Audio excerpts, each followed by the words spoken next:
Recording. Good evening, and thank you for being with us tonight. We'd like to begin with a brief message from our chair, Mary Ellen George Hess, to help kick off our virtual panel.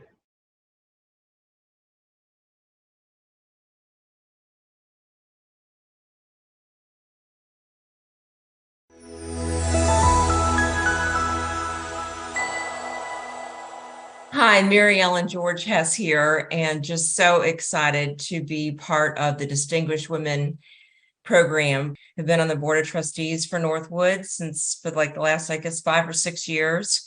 I always felt like Northwood encouraged women. It's just wonderful that that Northwood has had this program going now for more than half a century. The mission is just to, again, identify those women who are enabling the next generation of business leaders. The women that you're going to hear from and meet, they're just true examples of determination, compassion, ethical business practices, and excellence, all of which we've certainly learned as Northwood students. The women that you're going to hear from, they want to give back. They want to pay it forward.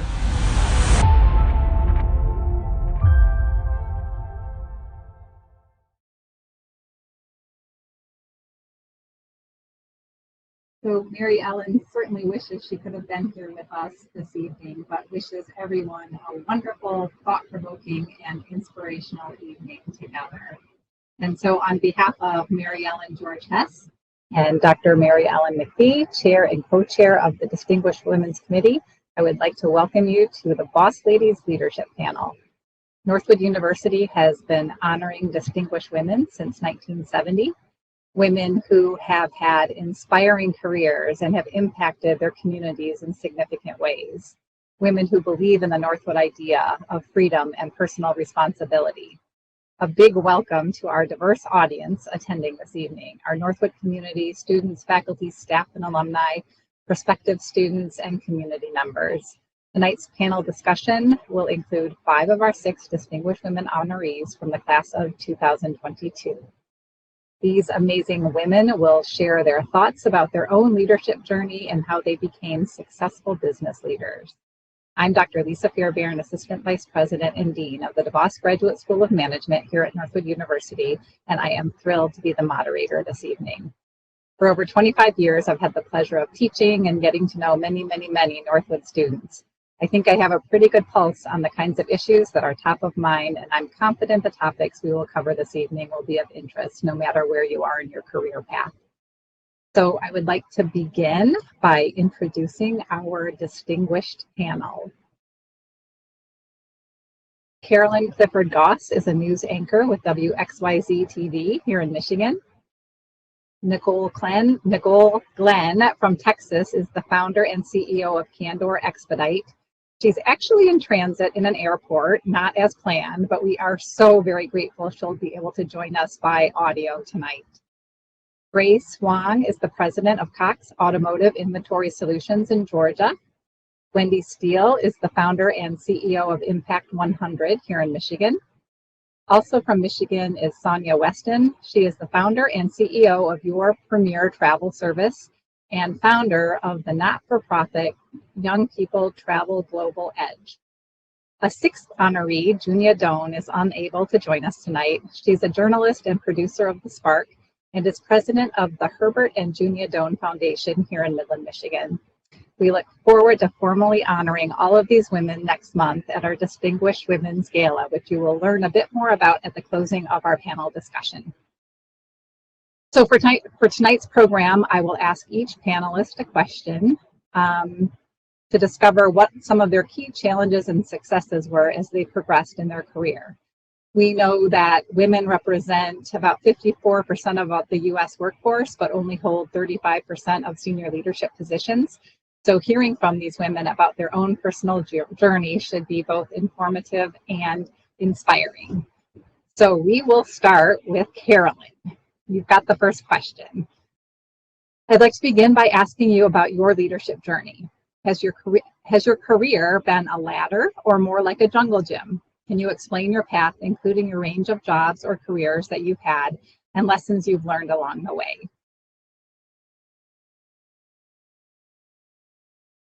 night with all of these distinguished women. I'm so glad and privileged to be honored this way. So I want to talk about my journey has been more of a ladder than I'd say than a jungle gym. I started at Michigan State University. I ended up getting my journalism degree there, but I also ran my own business. My mom started an exterminating company in Detroit, so I actually ran an exterminating company with men working under me and training and mixing chemicals and that sort of thing. And I do mean treating rats, roaches, termites, and the whole nine. But my love was really in journalism. So I'd run from my business down the street to radio. And I worked in a really small radio station learning everything. And I did news and I did entertainment segments. So when I say it's been a ladder, when I talk to young people, I always tell them, you really need to learn your craft and move up the chain as you're going and getting more experience. So Lansing is a really small market. So I went from Lansing to a really big market in Orlando, Florida as a part-time reporter. And people there let me know that I was the young, inexperienced reporter in the group and on the team, but I worked only weekends. So my news director said, I can't get a more experienced journalist to take a part-time job, and you have a lot of potential. So he gave me that job. So I went from Lansing to Orlando, back to Lansing, where I wanted to learn how to anchor. And I was very, very privileged. I covered Magic Johnson when he first announced that he had AIDS. I was handling the Iraq War. I was on the desk by myself when that broke out. So I got a lot of experience in a small market like that. When South African President Nelson Mandela came to Tiger Stadium, I got a chance to cover that as well. So I went from Lansing to Orlando, back to Lansing. Then I went to Raleigh, North Carolina as an anchor and a health reporter. And then I went to Pittsburgh and I was an anchor there. And then finally back home to Channel 7. I've been here at Channel 7 for 24 years. It's the station I always wanted to work at. And along the way, I would always contact people in Detroit, whether a news director, a producer, Chuck Stokes, who's been here for 30 some odd years.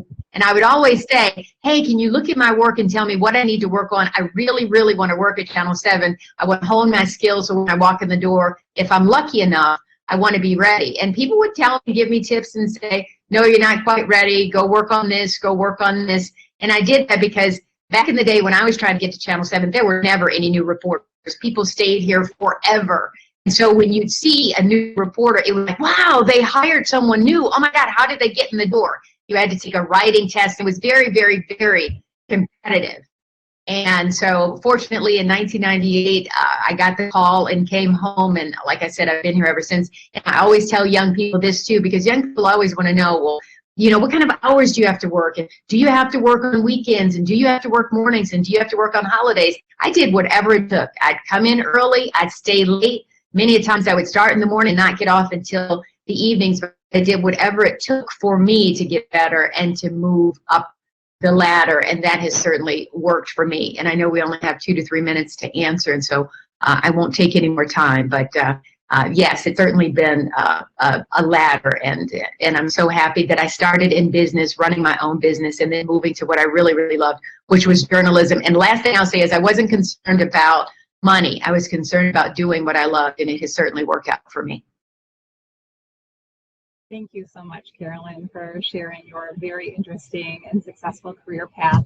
It's really a great reminder that whatever your journey, straight like a ladder or not, more like a jungle gym, that it's just really important to embrace any road bumps, any changes in directions and opportunities, and just look for the lessons that will shape your personal and professional growth. So thank you again so much for sharing. Next, I'd like to ask Nicole a question. What character traits do you value most in successful people? Hi, everybody. My name's Nicole, and I've been in supply chain and logistics for about 22 years. So I have seen so many different types of people in the space, as well as developed myself within the space. And one of the things that I've often found is successful is really what Carolyn just said, is that grit, you know, that willing to get in and try to figure things out no matter what. Putting in the time and, you know, trying to constantly talk to people to continually mentor yourself on what the next steps are, as well as self-educating. I want to stress this to all the students in owning a company.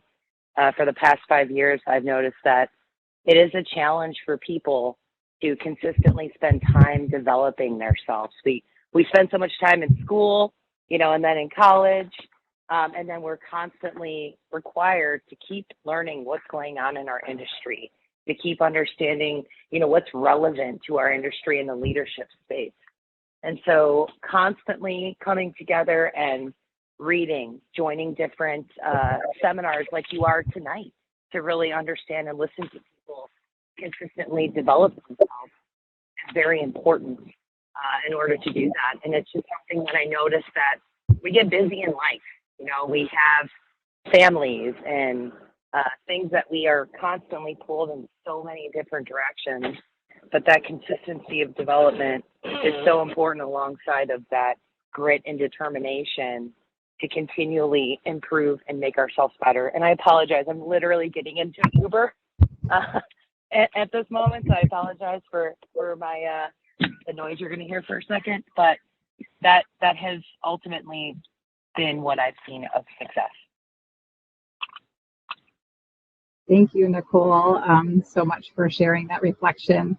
It's interesting that men and women tend to agree on the leadership traits that matter most, including what you mentioned, grit, determination, and being lifelong learners, among others.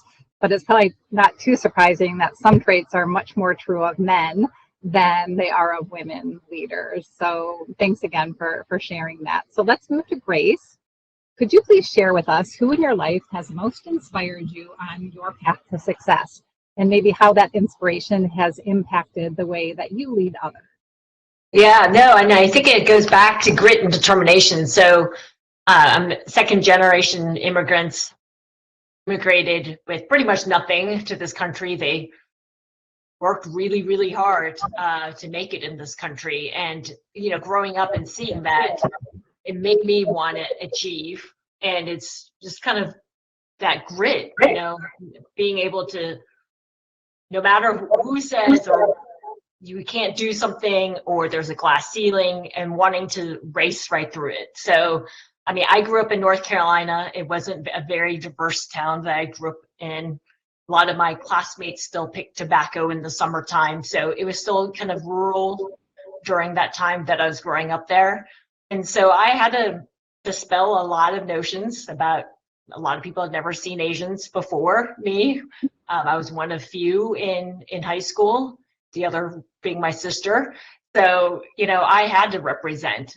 And I think those who are minorities or people of color understand you have to represent. And so it makes you doubly have to have grit and determination. And I also tell people lots of blinders, because there's going to be a lot of people who's going to naysay and say, you can't do this, you can't do that because you're a woman, you're a person of color, whatever it is. But hold true to your dream, hold true to what you want to do, and keep at it. So put on those blinders. And just like my parents who had to they came to the country with one dream, they held true to it no matter what. So that's what I would say my inspiration are really my parents, and really teaching me how to be gritty and go for your dreams. Oh, thank you, Grace. So having inspirational role models is just so critical for both our own personal and professional growth. I recall a study that suggested the five people that you spend the most time with are the ones that you end up imitating the most. And so I actually think that's some interesting food for thought as we think about surrounding ourselves with others to help set us up for success. So thank you again. Wendy, I'd like to go to you next, and we'd like to discuss the topic of men mentoring women.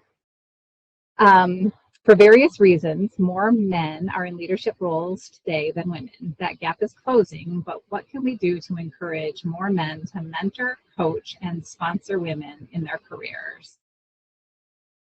That's a really good question. And I think that what we have to always remember when we talk about mentoring is that it's a two-way street. I think the more we can do to make it easy for them, and perhaps even a formalized mentorship program within your organization, so that the ground rules seem to be established, people feel more comfortable in what's expected on both sides. A little bit of structure, a little bit of an expected cadence can help encourage men. I think, I started my career in banking, which was predominantly male driven, and I had a lot of men who went out of their way to mentor me. And so you can almost see the people, and I'm sure for all the students who are on this call this evening, the professors who really get you. You know the adults in your life, the professionals who tend to take a closer look at you, are more interested in trying to help you. So if you're looking for a mentor, those are the places you start. You also start with the people who have the jobs that you want to have and ask them questions. I think there's a big difference, though, from being a mentor, which is really good, and being an advocate, which is better. And what women often need in the workplace is men who will mentor them, coach them up, show them how to get to the next level, but also men who will advocate for them, who will speak up in a meeting when someone else is being identified for a potential role, to say, hey, what about Susan? I've been working with her for X number of months or years. Or have you met so-and-so out of this department? She is doing a good job there, but I think she might be better here in this lateral move. Having an advocate, especially one that has a seat at the table, can be a game changer. But I think it's easy to assume that all the responsibility of the relationship is centered on the mentor or the advocate and not on the mentee. And so what I would say is it's equally important to be communicative, to be clear about asking for feedback. I loved what Carolyn talked about along the way of saying, am I ready for this job yet? Am I ready for this next move? The best way to climb the ladder is to identify where the next rung is, even if it means leaving a place you love to go to another place, even if it means going into a job that might not be your first choice. And then identifying what your next step is and doing the work. And when you do the work and when you have successes and things that you do well, make sure that your mentor knows about it. Somehow we believe that because they're above us in an organization, that either they don't want to hear from us or that they already somehow know all the things that you're up to or all the things that you've been successful at or the challenges you've taken on. But honestly, every mentor I've known and everyone that I have mentored, they typically don't know as much as you think they do. So be vocal, be clear, obviously be respectful in all of that, but it is a two-way relationship, and there are lots of ways to make it work. If you get into a situation where you either feel like you've reached a plateau or it doesn't work, it's a good time to graciously step back, thank the person for all of their involvement, and not necessarily completely cut it off, but start looking for someone who's going to help you to get to the next rung of the ladder as your needs change and as your career aspirations grow. Thank you, Wendy. That was very interesting. I think your point about having a more formal process could be very beneficial to organizations. And I did a little digging when I saw this question, and it's really a win-win situation when men can mentor women. There was a study recently in Inc. magazine that highlighted that women mentees tend to get more raises, they advance faster, and they stay at their organization longer if they have male mentors. And for the men mentors, they get increased access to information, they build more diverse and expansive networks, and they tend to increase their interpersonal skills. So just a few interesting tidbits there. And I really loved your discussion on the difference between mentors and advocates. That distinction was really, really insightful. So thank you. Okay, Sonia, let's talk about taking risks. As a successful leader, you have likely taken on a fair share of risks throughout your career. Could you share an example and include what you learned about yourself?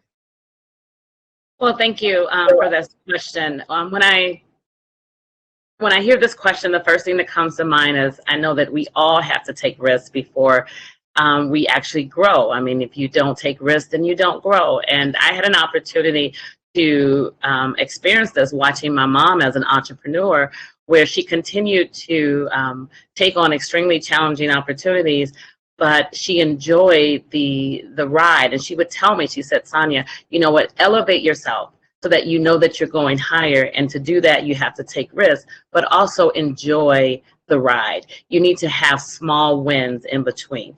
So risk taking could be intimidated to some people, but if you're taking risks, then you know that you are elevating yourself to new heights. And one risk that I can relate personally is when I was in the workplace. I was an employer to some people, and I still was an employee to a large corporation. And I had to walk out on faith to continue to be 100% employer, because I had the dream to be an entrepreneur like my mom. And, you know, to leave the corporate space where you feel safe and things are pretty much predicted on your direction allows you to really challenge yourself and see how risky you could be. I know that even today, taking risks with the changes in my profession, I work in the travel industry, and, you know, pivoting is something that we had to do. And it was a little challenging for me to take a leap of faith again, to say it's time to do something different because our industry has been impacted. And once I'm able to believe in myself, I will continue to elevate and bring others along with me. It's important that during the risk taking that you have collaboration with people that believe in you. So as you enjoy the ride, like my mom said, then you bring other people with you, because that's what we're supposed to do. When I grew up, there was three things that I was taught. You have community, you have family, and then you also have friends and circles of people that grow with you. And I challenge a lot of the young people that I meet to do the same thing. I said, continue to elevate, but also enjoy the ride. Let it be in high school, college, or even in their profession today. You don't want to stress yourself out, but you do want to take risks, because that's important, and it also dictates your, the belief you have in your success. And then also, you have stories to tell where you have elevated other people along the way. Excellent. Thank you so much. Mm-hmm. I'd also like to ask Grace to share her thoughts about the risks she's taken in her career and what she learned about herself. Yeah, well, for me, taking risks is about really being bold and making those hard decisions. So a lot of times I tell people, it's that moment when you know you have to put on your big girl pants and get it done. So look, COVID has forced us all to take lots of risks, especially in the business sense. Over a weekend, we had to transform our business from a physical business to a digital business.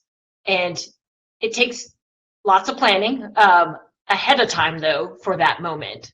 So it wasn't a completely uncalculated risk. We had spent years developing the systems, the foundations, and so forth to make such a decision. So when you make a decision and you're taking a risk, you also want to make sure that you have everything lined up. You have people behind you that are supporting you. You have made the proper investment. So when I think of risk, it's not making a risk out of the blue, but it's a calculated risk, especially in the business sense. And on a professional level, I would say, take the risk. So when I actually became the president of Inventory Solutions, I was only in my previous role for 2 years. And my boss, who is who was moving over to become our chief people officer for Cox Automotive, came to me and said, you know, I'm going to put your name in. She was also a sponsor, so I would add that's a sponsor. Sponsor is going to advocate for you. But she said, I'm going to put your name in, but if you really don't want me to, no one will think anything less because you've only been in your current role for 2 years and so forth. And I was running field operations. So it was my first real big operational job. I'd only been in it for 2 years. And so I slept on it and I went back to her and I said, is there any guy on this interview list, so there's 5 other men on it, who's thinking about, should I put my name on it? And my answer back after sleeping, I was like, absolutely not. They're all like, no, put my name on it. None of them's thinking about, am I ready? I'm not ready. They're like, put my name on it. I was like, I will regret if I don't take this moment and put my name on it and compete and get the role. So I beat out 5 men for the role, even though I was probably, quote unquote, the most junior in terms of operational background. But I knew what I also brought to the table. I brought something different than what they didn't have. And so, you know, I was like, bring it on. So I would say, you know, when you're thinking about risk personally, again, don't second guess yourself. Go for it. Excellent. So thank you to both Sonia and Grace for sharing your insights on risk taking. It's a really interesting topic to ponder as we go through our career paths.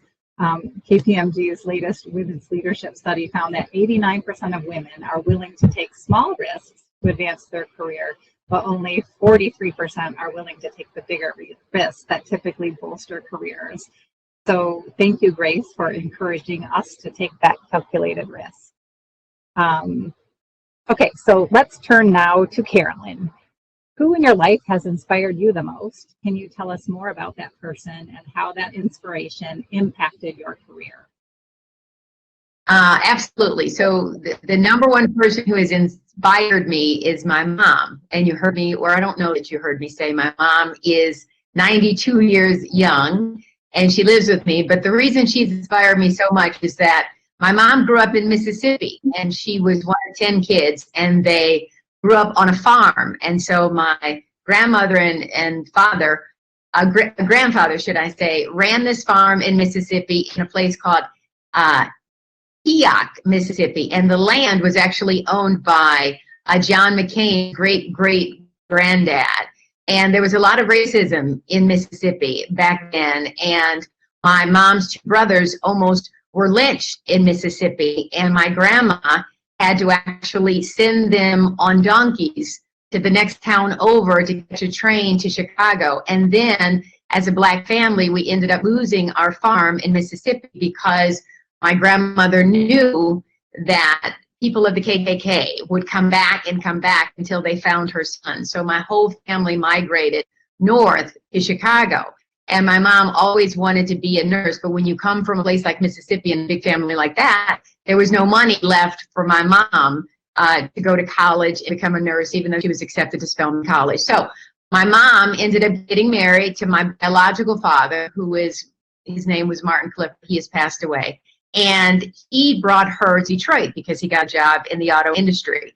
And he became an abuser. And I talk about this a lot. If you read my bio, I speak to a lot of people about domestic violence because my mom is a survivor of that. But she went through really hard times under the hands of my biological father. And then my mother told me about being on a porch in Detroit with the lights turned off, and she was contemplating going down the street and signing up for welfare, and she decided that she saw a woman on a commercial as a plumber.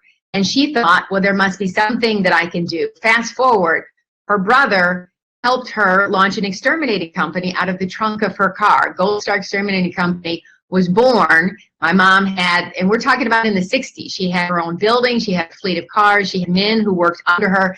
She became the first woman and the first African-American woman to become the president of the Michigan Pest Control Association. And so she went from being someone who dealt with lynchings to becoming a survivor of domestic violence to a businesswoman. and that was very, very, very successful. And my brothers took over that business in the city of Detroit. My mom always encouraged me. She taught me how to run a business. She taught me how to mix chemicals. I became a certified pest control operator, and I was always out, even with my stepdad, passing out signs to homes, doing advertising when I didn't know what advertising was. And my dad would have me and my brothers, and we'd go house to house and put little bills like this on homes so people would understand our pricing at Gold Star Exterminating Company. So my mom was such an inspiration to me. She's still an inspiration to me because out of everything that she went through, she never harbored hate, not from Mississippi, not from what my biological father did to her. She always gave back, continues to give back. And so she's my hero, she's my shero, she's my role model, she's my inspiration. And I love her, and that's why I take care of her to this day. And that's why it was so important for me to come back to Detroit to work. How do you think that most impacted your career, that example? Just never giving up. You know, watching my mom, what she went through. She worked midnights at the post office before she opened up her exterminating company. So I watched her go through so much at the post office. And then she would take my brother, we were the two youngest, she would take us with her. She would go to hospitals and she would spray hospitals while we waited in the car. So I just watched her work so hard around the clock. And I was the youngest, and just watch her succeed. And I'll give you one example. I remember going to a car dealership with her, and I was a young girl. And I remember she told the guy she wanted a K car, a little small car. And he really didn't want to deal with my mom. She wasn't really dressed up or anything. And he was like, you know, not really giving her a lot of attention. And then another salesman came over and she said, I don't want one car. I need a fleet of cars. And then they all just started jumping around, like, oh, excuse me, okay. And they were rushing to help my mom. And so I just watched her jump through so many hoops and work so hard and gain a level of success. And so she inspired me, and she inspired me giving back to so many people. She still has a heart of gold. So she worked really hard. I worked really hard. I have my whole career, and I still do to this day. And that's what I tell young people too. It doesn't matter. Sometimes kids complain about coming in early, staying late, and doing whatever it takes to succeed. I watched my mom do that. I did that in my career. So I'm amazed sometimes when I see where I am. But, you know, following in my mom's footsteps, you know, I think that's why I've been as successful as I have been. Amazing story. Thank you for sharing that heartfelt and very personal example. It's kind of a great reminder that having inspiration, whatever the source, is key to organizational performance. McKinsey actually often refers to inspiring individuals as the new competitive advantage in business. So finding your inspiration and being a source of inspiration for others should really be a priority for us all. So thank you again. Okay, now let's go to Nicole, and we're going to change topics and discuss the importance of building a coalition. So Nicole, why is building a coalition important, and how can women develop a coalition of like-minded employees and support other women in the workplace? Sure, great question. Like I'd mentioned to you guys before, being in logistics for 22 years, when I stepped into the space, it was insanely male-dominated. It still is pretty heavily male-dominated, but at the time it was, I'd walk into a conference and there'd be 900 men and maybe 4 women. So walking through all of these changes in my industry over really the past 22 years has shown me that importance as I look back on some of the things that really propelled me. So when I started working at the company that I was really being in my first leadership role, was when I started noticing that a coalition was important. I watched other women step into the organization, and some that were actually catty in regards to it and not trying to help other women propel forward. You know, it was more of a hold back situation.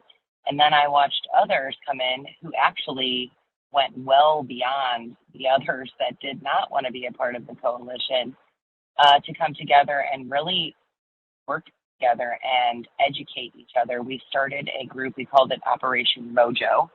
I tried to make it a fun name. And it was something that, again, with that continual learning that I spoke of in my last question, we started to infuse into our own culture. So this was something that we had done at lunch hours once a month. We asked people if they were willing to maybe read a great book that maybe our company was struggling with, or something that they were personally struggling with in business, and bring what they learned to this lunch and learn, and really teach others on why that was impactful. And so from even doing an exercise like that, I watched the relationships of all the women, and even we had men that participated in this as well over time. I saw the relationships strengthen from the teammates, and it became more of a rah-rah when we saw somebody that was asking to take that next step or hit a great milestone in their career, or even small wins. You know, when they did something that was outstanding of excellence for the company, we kind of created our own cheerleader sessions for each other. And so how to start with something like this is talk to people about it when you're working in a place, and say, you know, who is interested to come together to continually learn and apply themselves. And you'll see the group small at first, or you'll even feel like, ooh, should I do that? And as you start seeing success with it, it's contagious. People want to be a part of things that lift each other up, but someone has to take that leadership spot of it first.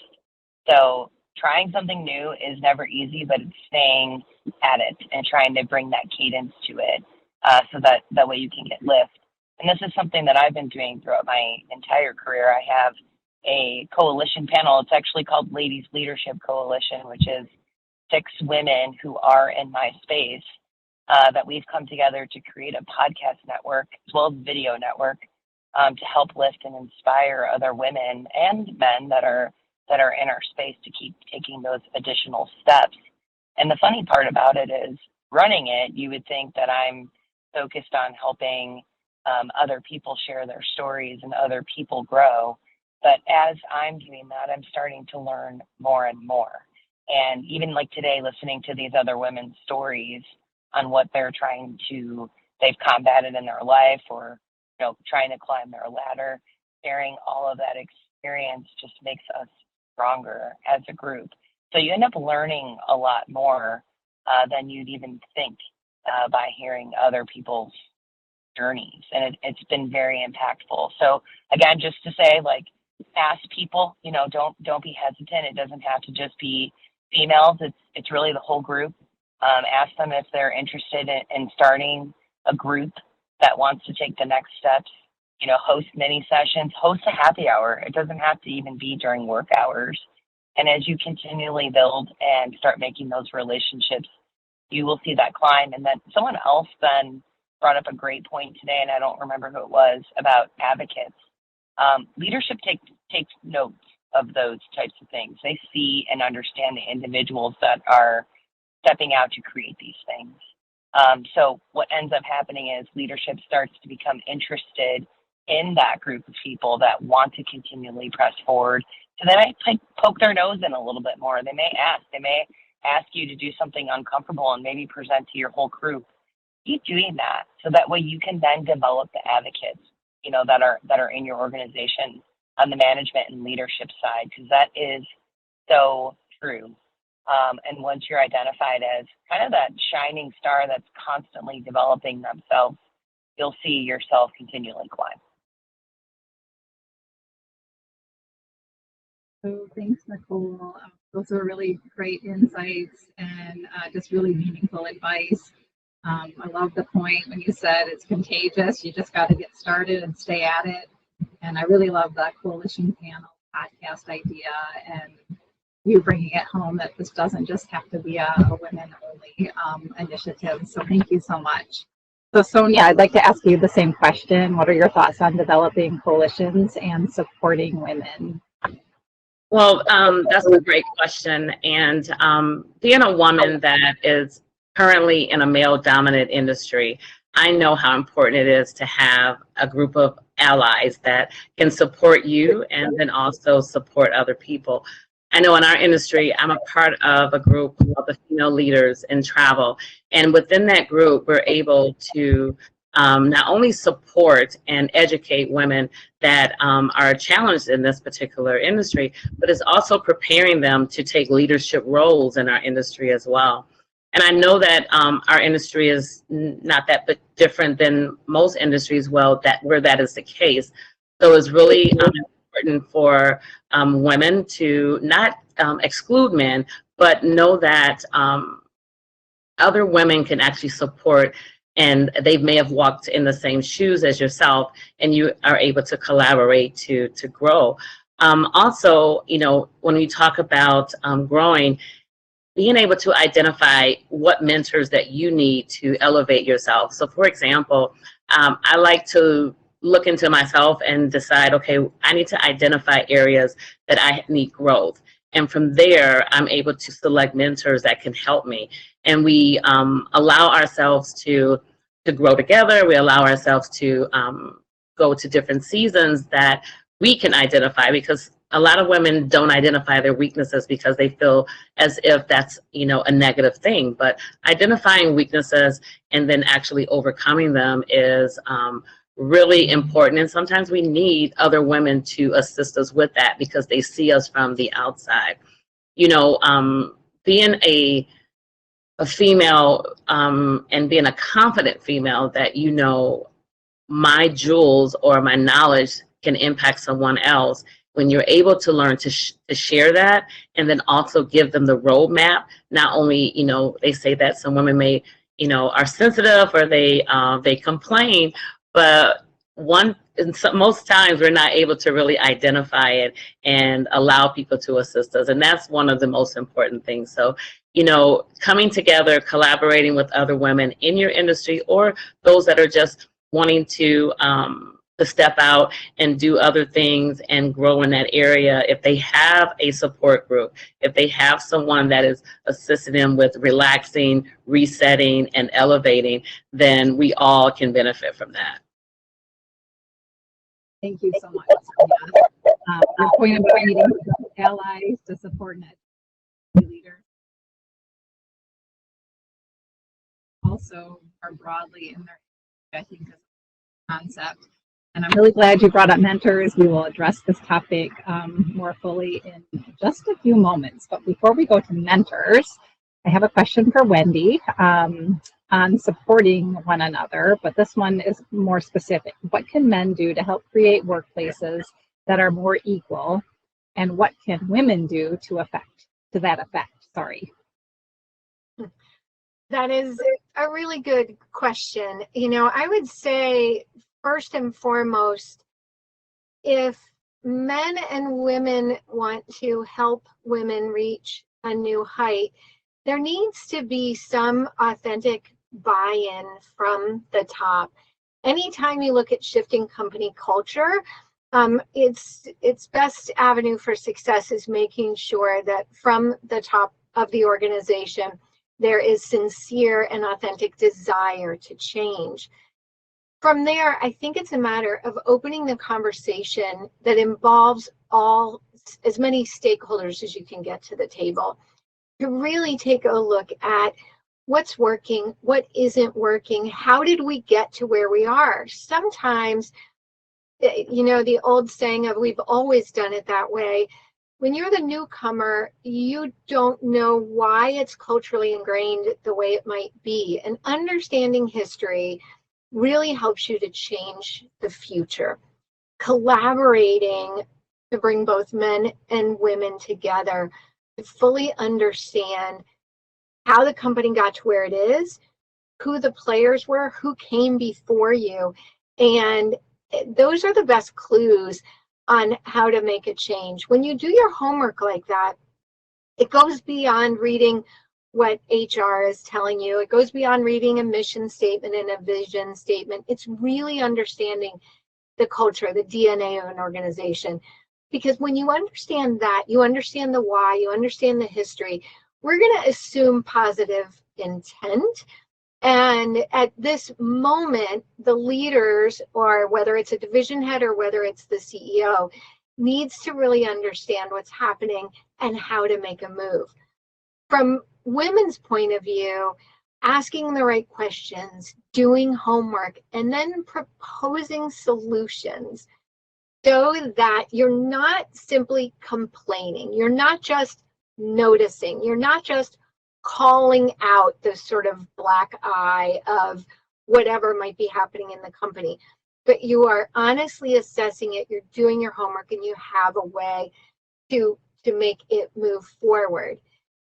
The question asked about making workplaces more equal, and I would say I'm not necessarily as interested in making them equal. I'm interested in making them equitable.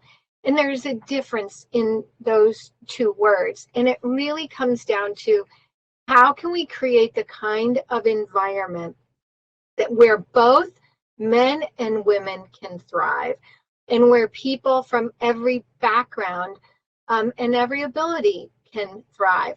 And when we get that, then we share it. So as women, it's amazing how many women I've met in my life who, when they reach a certain level in their career, they are unwilling to help other women. I mean, I can't even, the words I would like to use are not words I would like to say. I mean, it's inexcusable. And so I think the most important thing for women to do when you've figured out the roadmap, you've opened that door, you've broken through that glass ceiling, is don't rebuild it behind you. Leave it open. Leave the ladder you've built propped up against that top of that ceiling so that others can follow you. And be intentional about it. You don't always be looking up for your next opportunity, but be looking beside you and looking below you to see who might need the next hand up. A quick story: when I was in the banking business, I was very successful at my job. I worked in the private bank space, which is high net worth families and individuals. And when I had my third child, my schedule was crazy. But I was one of the top producers. And so I was able to negotiate with my company the ability to come back to work only 2 days a week. I worked Tuesdays and Thursdays from 7 a.m. to 7 p.m. This was back before we could work remotely. However, I was paid as a full-time employee. I had full-time goals, which I exceeded in those 2 days a week. What had happened is I built up the credibility in my work so that my boss and whoever else had to approve it knew that I could get the job done. After I negotiated this, which was unheard of, one of the younger women who wasn't married, didn't have any children, one of the younger women pulled me aside and she said, she was high-fiving, and this is awesome, and I'm so happy that when you come back from leave, this is what it's going to be like. And then she got really serious, and I'll never forget it. She looked at me and she said, Wendy, for all of our sakes, please don't blow it. Please don't make it so they never want to do this again. And so as trailblazers, as the people who are breaking glass ceilings, who are creating new rules, who are making things more equitable, we have to be sure that we don't blow it. That not only are we looking for someone else, but that we're thinking about who can be next so that we're actually paving the trail for them and not putting up roadblocks. I could talk a lot more on this subject because I'm passionate about it, but I think that gives you a little window into how we best work together. Thank you, Wendy. Clarification. And I loved how you highlighted how important it is to have sincere and authentic buy-in from the top, how important broad engagement of stakeholders is, and ultimately how it requires to achieve like transformational change, genuine collaboration, and being very intentional. So thank you so much for all those great insights. So now we're going to shift to mentors. So we're going to start with Grace. Who in your life has mentored you, and what was most helpful about having a mentor? So I would say I've had a lot of mentors, but more importantly, I've had a lot of, I think Wendy called it advocate, which is the same thing. Sponsor and mentor is very different. And a lot of times mentors don't become the sponsors, and you don't just go find a sponsor either. You have to really start with a relationship of a mentorship, generally a mentorship relationship, before someone becomes a sponsor. So it's not someone you can just say, hey, can you be my sponsor? It doesn't quite work like that. But the sponsor is actually the person that really does advocate. And for instance, I'm here on this panel today because one of my biggest sponsors and who actually hired me into Cox 15 years ago is Sandy Shores, who's on the board of trustees. And we worked together on and off for 15 years until he moved recently to a different part of the Cox family. And even though he has moved and he's no longer my boss, he clearly is still an advocate, and he nominated me for the Distinguished Women. So once you have a sponsor, it's somebody who is thinking about you lifelong. I mean, it's not somebody you necessarily have to work with at that moment anymore. So I would say, look, not every relationship will come about that becomes a great mentorship or a great sponsorship. And so that's okay, as Wendy talked about. You have to have kind of natural chemistry, and it has to click to some degree. But as I would say from I would call it from a protege perspective. So as the mentee, there's definitely things you can do as well to make the relationship much more fruitful. So be clear. I mean, be clear what you would like out of the relationship, a mentorship relationship, and come prepared. It's always a challenge when someone comes to me and says, I'm interested in anything with a P&L. Well, you're marketing today, so we may need to take a few steps. So let's think about, what do you need to do to actually get there? So I think having an idea, being realistic about what your mentor can do for you is also helpful. And, for me personally, what's great about having mentees as well, if you're a mentor, is that you do learn a lot about, especially my mentees tend to be younger. You learn about a new generation. You learn about a new generation of workers and what's important. And so I think both sides can really benefit a mentee-mentor relationship. And really, my mentors that become sponsors, it's just somebody that I've really clicked with and probably worked with for a long time as well, not just as a mentee-mentor relationship, but actually I've worked with. So they can really see what you can do. They really understand. And one of the things I've always been really consistent about is what my ultimate goal is. And I talk to them all the time about what my ultimate goal is. And so that's how a sponsor and or mentor can really help you, is when you're really clear about where you actually want to end up. So I would say, for me today, it's about paying it forward. It's about making sure that everything I've learned gets passed on, because at those moments of making hard decisions, taking a risk, it's actually my mentors and sponsors' voices that come to my head. Oh, so that's what they were talking about right before I have to make a big decision. So it's, you carry it lifelong. And so I encourage everyone to go find a mentor if you don't have one, and make sure you're always prepared. Excellent. Thanks so much, Grace. So given how important mentorship is in leadership development, I'd briefly hear from other panelists about a story or an impact that a mentor has had on you. So we'll briefly go to Carolyn, and then we'll go to Nicole, and then we'll go to Sonia. So Carolyn, any brief insights? Yeah, I'll try and be very brief.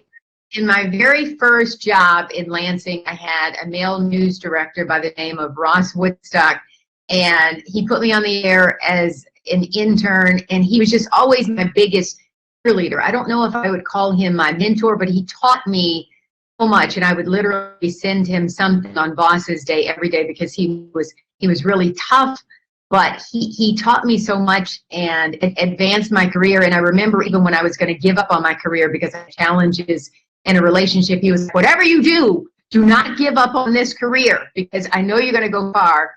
And he kept me in it.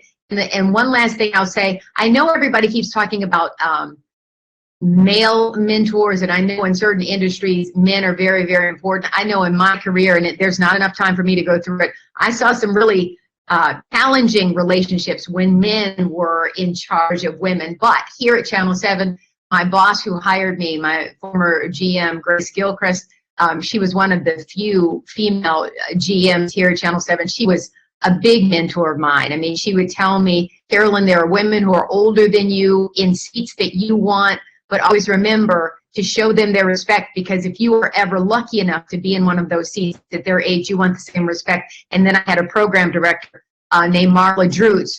Very few program directors who were women back then. I had 3 women, the GM, the program director, and the news director, and they were all mentors of mine. And like, one last thing I'll say for Marla is she would always say, Carolyn, don't argue over the money. Get the seat first, and then, you know what I mean, you can go forward. But they were my biggest cheerleaders and gave me advice all the way through. I know you wanted me to be quick. I could go on, but they were. Thank you. Yes, we're trying to land the plane on time. But Nicole, any brief insights on your experiences? Yeah, my mentors have varied, I mean, throughout my entire career, and they've ultimately shaped everything and still do to this day. So I think we put too much of the emphasis on the word mentor. I'll have people walk up to me that work at my company and say, will you mentor me? And that's great. That's an honor. But I think it doesn't have to be as formal in the beginning. You know, I think if you see somebody, a leader, or even somebody who's out on a social media platform that really is talking about things that you want to know more about, and you feel that they're going to bring you some expertise, ask for a networking call first, you know, chat with them and try to understand what it is that they can help you with. And it doesn't have to be this insanely formal process. And I think that's one of the things that's misleading out there. And then over time, keep scheduling those calls and keep asking for that time. And you'd be surprised how many people want to give it to you. For myself, I've had, I mean, men, women, both have been great and giving me insight. But one of the things I always urge everybody to realize is have multiple people that you can go to as resources on when you're trying to take that next step to get that feedback for. I have a man and a woman mentor now, currently, and they give me very different perspectives because they're in very different spots in their career as well as where their company's headed. You can't just take everything that a mentor says and just go, yeah, I'm going to apply that. You got to kind of pick and choose what really works best for yourself. So having multiple people to bounce stuff off of, to me, has just been the most beneficial. Thanks, Nicole. That's wonderful. Tanya, on mentorship, any key insights you'd like to share briefly? Yes, just like the panel, I've had a number of mentors, but the things that I decided that's important for myself and that could be very helpful for those that are listening is add the word accountability partner under mentor. You know, first of all, you have to be able to know what the ask is. We have mentors that are out there supporting us, but they can really help you if you know what to ask for. So know what areas that you have identified that you need to be mentored in, and then also have that person be your accountability partner. I know when I was coming out of the Goldman Sachs 10K Small Business Program, this was very valuable because as entrepreneurs, we all had our individual issues and some of them were similar. But when we decided how we wanted to grow or how we were going to advance our business, we were so used to being the boss that we had no one to report to. So to have a accountability partner that is also a mentor because you know that they can handle, you know, step up to the plate and handle the responsibility, then that allows you to move forward. But in the corporate space, for those who work in the corporate space, mentorship is very important, but you need to know who to lean on and who will like to support you. And the first person that comes to mind is a boss when I worked in the corporate in automotive, Brian Turnbull. He was an amazing person I can go to that not only wanted you to be excellent at your job, but he wanted you to enjoy what you were doing. And when I later left that particular position, he's now the mayor of a local city where I live, and he made sure that we continued our monthly meetings to update what I wanted to do. And he was also my accountability partner. He asked me from the beginning, what are your goals and how can I support you? And I had answers for him. So he was able to follow up. So I really want to make just, kind of take it home with knowing what your needs are so that they can mentor you successfully, and then have that accountability partner to kind of lead you along the way. We're at the 7 o'clock mark, but this last question I have for Wendy, and I think it's a really important and timely question, so I'm going to ask it. So Wendy, we often hear that life and business is becoming busier and how the pandemic has blurred boundaries between work and home. How do you manage this, and like what boundaries have you set for yourself? Oh my gosh, thank you. And I apologize to all of you who thought you were going to get away at 7. I will answer as quickly as I can. This is not only an important question, but it's definitely something that I struggle with myself. Or I should say, I've struggled with in the past. I have gotten to a place where I'm better, but I'm definitely not an A+. And it really has to do with wanting your life, wanting your calendar to reflect your values. And so if you would randomly meet me on the street and ask me what was important to me, I would talk to you about my family. I would talk to you about my faith. I would talk to you about the work I do, my relationship with my husband. I would talk to you about some sports that I like to play, travel. If you were to look at my calendar, however, you would see that there's way, way, way more work-related things than there is anything else. And so I think we need to establish boundaries. In my case, I do have full control of my calendar, and I'm still not getting it right. There are times in your career, and certainly times in mine, where I didn't have the same control. And so what we need to do is take focus. I'm not a New Year's resolution person, but I am someone who at milestones will look around and say, what's working, what isn't working, and how do I make it better? It's never the wrong time to reassess. My 92, almost 93-year-old father-in-law has this adage that he learned from a long career at Chrysler, which is PPPP. His words, poor planning produces problems. So when I schedule my downtime right in my calendar, when I schedule the sports I want to play, the activities I want to do, family time, it happens. When I don't, and I allow my work and the demands of people who need and want my time to rule my calendar, it produces problems. So control what you can when you can.